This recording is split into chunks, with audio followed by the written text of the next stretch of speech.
que você acha que é o maior, enfim, como é que é falar abertamente, assim, de grana no Brasil? Como é que é falar? Tem o hoje e o antes, né? Pra mim hoje, hoje virou padrão, virou falar de qualquer coisa, virou falar de caraca, vai chover hoje ou não, sabe? Virou padrão pra mim, Sim, virou algo do cotidiano, do cotidiano. corriqueiro.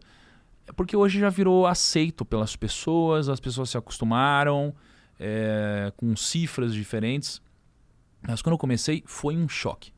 Quando eu lancei o Rumo ao Milhão na época, Sim, era um quadro que eu investia publicamente. Vamos dividir em duas partes. Você tem o falar sobre dinheiro e você tem o mostrar o dinheiro. total. Assim, quando você fala sobre dinheiro, antigamente, isso daqui era um tabu bizarro, era maior do que falar sobre sexo, né? Então ninguém falava sobre dinheiro. E aí, pô, a gente começou a falar e começou uma onda de várias pessoas e aí isso daqui foi começando a ser aceito e não só aceito, desejado. As pessoas queriam agora falar sobre isso. Então acho que, de certa forma, virou alguma chavinha na cabeça das pessoas. Pum, foi legal. Agora, depois disso, eu falei, pô, peraí, tem que ter uma coisa diferente. Foi quando eu entendi que as pessoas iriam aprender pelo exemplo e eu falei, vou investir o meu dinheiro publicamente. Como quando eu comecei, eu queria muito ver um home broker na minha frente, que é uma plataforma onde você compra e vende ações, eu falei, eu vou mostrar para as pessoas, porque muitas pessoas devem querer a mesma coisa que eu queria. Então eu investi publicamente meu dinheiro, criei lá o quadro Rumo ao Milhão, onde eu iria tomar decisões Com financeiras. quanto você começou? Com 30 mil. Com 30 mil? Foi 29 mil, acho, o primeiro quadro. Tá. E aí eu fui investir e aquilo chocou. Porque aquilo nunca tinha acontecido desse jeito, né? E aquilo chocou. Só que aí cada episódio foi chocando cada vez mais. Porque a gente começou a investir, investir R$ 1 milhão, investir não sei o que lá, e muito fora da realidade para algumas pessoas, para a maioria das pessoas. E aí foi um choque, foi um tabu, teve tudo que você pode imaginar, tive que mudar minha segurança, teve gente que começou a falar de sequestro e sei lá o quê. Sim. Mas por outro lado tinha muita gente falando, cara, que foda, Você eu sempre sofreu quis ver ameaça? isso. Bastante. Não por causa do quadro, mas o quadro ele era citado quando a gente tinha momentos como esse. Total. Né? Então, assim, uma única vez eu falei de política, uma única vez. E nem foi sobre viés político, Ah, né? E quando eu toquei nesse assunto, cara, foi só uma vez pra eu aprender que, pera, não tem nada a ver com política. Pô, fui ameaçado pra caramba. Aí uma vez eu tava aqui perto, na Brasil, como é o nome da Brasil aqui? Avenida Brasil? Avenida Brasil? Não, Berrini, desculpa, Berrini. Berrini. Tá na Berrini. E aí a pessoa postou no Twitter assim, olha lá, o primo tá na Berrini, vamos pegar ele. Falei, caralho, entendeu? Sim. E aí eu falei, porra, para com isso. Mas como é hoje falar sobre dinheiro, porra, eu acho que é um risco necessário no meu caso. Porque eu acho que o preço que eu pago existe, mas o benefício ele é gigante para as pessoas, assim. Porque por mais que você tenha essa fatia que é muito menor, infinitamente menor da fatia que, porra, valeu, obrigado, os Sim. testemunhos positivos, infinitamente maior. E é o Uma combustível, coisa né? que eu vejo muito Completo. é que parece que é um crime você ter dinheiro. Total. Mas você vê, pela sua experiência do que você vê de finanças, você vê que isso é um crime no Brasil? Ou é uma forma mais global, mundial de pensar ou não? É cultura brasileira, a pessoa ter dinheiro e parecer que é um crime, ela tem que esconder de tudo quanto é forma, não pode mostrar que tem dinheiro, porque Tá. o legal é não ter dinheiro. Eu acho que é visto, digamos assim, como um crime em todo lugar do mundo.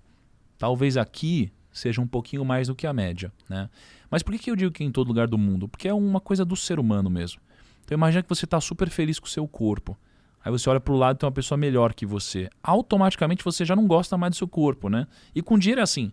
Você pode estar bem pra caramba. Você pode ter conseguido um emprego dos seus sonhos e animal, você tá ganhando, sei lá, R$ 10 mil por mês. Aí você descobre que uma pessoa que faz a mesma coisa que você, na mesma empresa que você, ganha 15. Sua vida virou um lixo, né? Então esse tipo de coisa te machuca. Por isso que eu acho que com dinheiro é assim globalmente, mas no Brasil, como a gente tem muito mais dificuldade, isso acontece mais. E um outro ponto é que aqui a gente tem uma cultura de valorizar o esforço e não o mérito, né?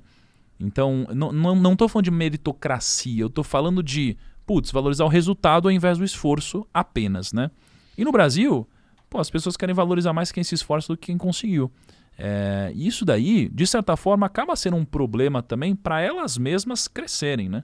Então, quando você olha alguém que conseguiu, de alguma forma, você sempre dá um jeito de querer deixar a sua vida melhor através da inferiorização da vida alheia. Não importa como eu conseguir. Né? Tem pessoas que não querem nem ouvir. Tem gente que fala, não, você fez sacanagem, não é possível. Sai daqui, você é cuzão, você não sei o que lá. Mas não. Então, acho que essa é a forma de algumas pessoas se sentirem bem. Né? De inferiorizar ou menosprezar os outros. Um dos momentos mais assim, eu sempre sofri muito com a comparação. Sempre sofri muito. Porque, assim, eu nunca acreditei naquele discurso, e o Joel, ele segue muito essa linha que eu me inspiro, não se compare. Eu acho um discurso muito vazio, porque o mundo é regido pela comparação. Por exemplo, numa entrevista de emprego, a empresa compara 2 colaboradores, enfim, numa prova, as notas são comparadas, nos esportes, os tempos são comparados, então não tem como a gente fugir da comparação. Mas um jeito onde você faz um setup daquela comparação, que eu acho o lance, né? Às vezes usar aquela régua injusta. Quando alguém tá, 10 anos no mercado, você acabou de começar, você não pode usar a mesma régua, senão você vai se sentir mal. E você também utilizar a régua das suas virtudes, das suas limitações.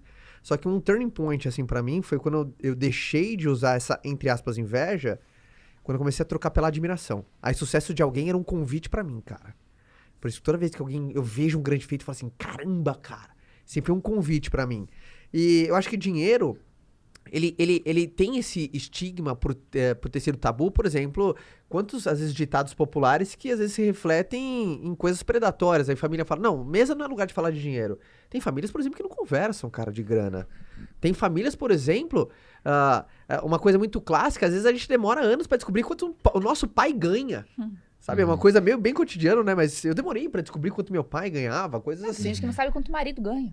Tem gente que não sabe quanto o marido ganha, assim, mulheres, pô, eu não sei, a gente, sei lá, meio que tem que esconder. É uma pergunta que às vezes até encabula algumas pessoas. Fala, quanto você ganha?